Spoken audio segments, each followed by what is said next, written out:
காலையில எழுந்த உடனே உங்களோட பாதத்தை கீழே வைக்கவே முடியலையா? பயங்கரமா ஹீல் பெயின் இருக்கா?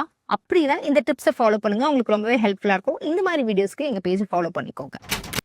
ஃபர்ஸ்ட் இந்த மாதிரி ஒரு ஸ்டெப்பர்ல வந்து ஏறி நின்னுக்கோங்க. யோகா பிளாக் இருந்தாலும் சரி, படிக்கட்டுலனாலும் நீங்க நிக்கலாம். இதையா ஹோல்ட் பண்ணிட்டு நல்லா உங்களோட ஹீல் கீழே வர மாதிரி ஸ்ட்ரெச் பண்ணிட்டு அதே மாதிரி மேலே வந்து லிஃப்ட் பண்ணுங்க.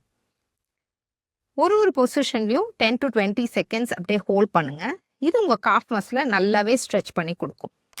செகண்ட் எக்ஸசைஸ், வாலுக்கு அகேன்ஸ்டா கையை வச்சுக்கிட்டு உங்களோட ஃப்ரண்ட் லெக்கை நல்லா பெண்ட் பண்ணிட்டு பேக் லெக்கை நல்லா ஸ்ட்ரெச் பண்ணுங்க. இதுவும் உங்க காஃப் மசிலை ஸ்ட்ரெச் பண்ணி இந்த ஹீல் பெயின் ரெடியூஸ் ஆகிறதுக்கு ரொம்பவே ஹெல்ப்ஃபுல்லாக இருக்கும். தேர்டு, உங்களோட லெக்கை வந்து ஒரு ஃபோம் ரோலர் கீழேயோ இல்லை வந்து ஒரு டவலுக்கு கீழேயோ வச்சுட்டு இந்த மாதிரி உங்களோட லெக்கை வந்து ஸ்ட்ரெச் பண்ணி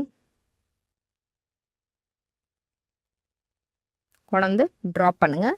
ஒரு 10 to 20 செகண்ட்ஸ் அப்படியே ஹோல்ட் பண்ணுங்க.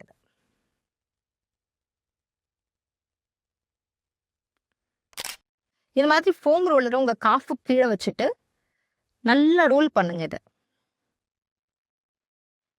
உங்கள் பாடி வெயிட்டை உங்களோட லெக்லையும் ஹேண்ட்ஸ்லையும் போட்டு ரோல் பண்ணும்போது கொஞ்சம் பெயின் இருக்கும். இது வந்து அந்த மசிலை நல்லா மொபிலைஸ் பண்ணிவிட்டு உங்கள் காஃப் பெயின் நல்லா ரெடியூஸ் பண்ணுறதுக்கு ஹெல்ப்ஃபுல்லாக இருக்கும். 1 to 2 மினிட்ஸ் வந்து பண்ணலாம். ஒரு நாளைக்கு 2 டைம்ஸ் வந்து பண்ணுங்க. ஒரு பில்லோ வச்சுக்கோங்க. ஒரு பேண்டோ துப்பட்டாவோ இதை வச்சுட்டு உங்களோட காஃபை நல்லா ஸ்ட்ரெச் பண்ணுங்க. ஒரு 10 to 20 செகண்ட்ஸ் ஹோல்ட் பண்ணுங்க. எல்லா எக்ஸசைஸும் 3 ரெப்படேஷன்ஸ் வந்து பண்ணுங்க மினிமம். அங்கேருந்து நீங்கள் 10 ரெப்படேஷன் வரைக்கும் இன்க்ரீஸ் பண்ணிக்கலாம்.